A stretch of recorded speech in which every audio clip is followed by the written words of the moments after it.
Bonjour, nous sommes le lundi 3 janvier et nous fêtons Sainte Geneviève. En arrière-fond, vous écoutez la musique de la gendarmerie mobile puisque c'est aussi la fête de la gendarmerie sous le patronage de Sainte Geneviève. Sainte Geneviève, en quelque sorte patronne de Paris et de la gendarmerie, c'est issue d'une très belle et noble famille gallo-romaine. Elle s'est vouée à Dieu dès sa plus tendre jeunesse, malgré l'hostilité de sa mère, tout en exerçant de hautes responsabilités dans la cité.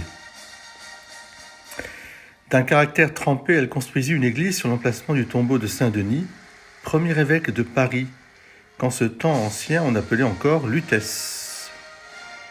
C'est en 451 que cette Vierge consacrée convainquit les habitants de ne pas abandonner leur cité aux Huns, et la chronique prétend qu'elle détourna la colère d'Attila par ses prières.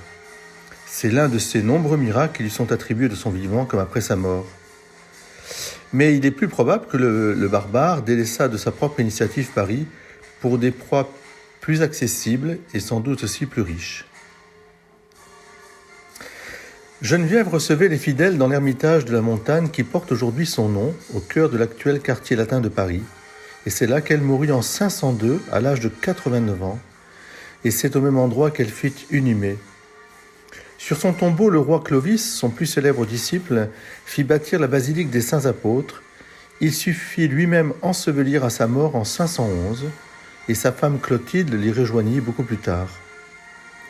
Consacrée le 24 décembre 520, c'est devenu l'église Sainte-Geneviève. La basilique fut reconstruite à la fin du XVIIIe siècle par l'architecte Soufflot, puis reconvertie sous la Révolution en panthéon des gloires nationales.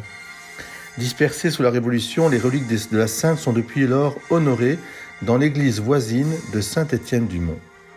Eh bien, je voudrais qu'en fêtant aujourd'hui le 3 janvier, nous prions pour la France. J'aimerais que nous ayons justement cette dévotion à toutes celles et ceux qui ont fait la France depuis les origines jusqu'à maintenant, que nous n'oublions pas que la France est aussi une France judéo-chrétienne, gréco-romaine, et qu'elle a une longue histoire, une tradition qui arrive jusqu'en 2021. Et je remercie la Gendarmerie nationale pour sa musique aussi, qui nous fait entendre ces musiques de toujours en fait, très anciennes et magnifiques. Que le Seigneur les garde aussi et les protège. En ce jour, nous prierons pour toutes les forces de l'ordre. Soyez bénis et bonne journée à vous tous. Je souhaite une très belle fête à toutes les Genevièves.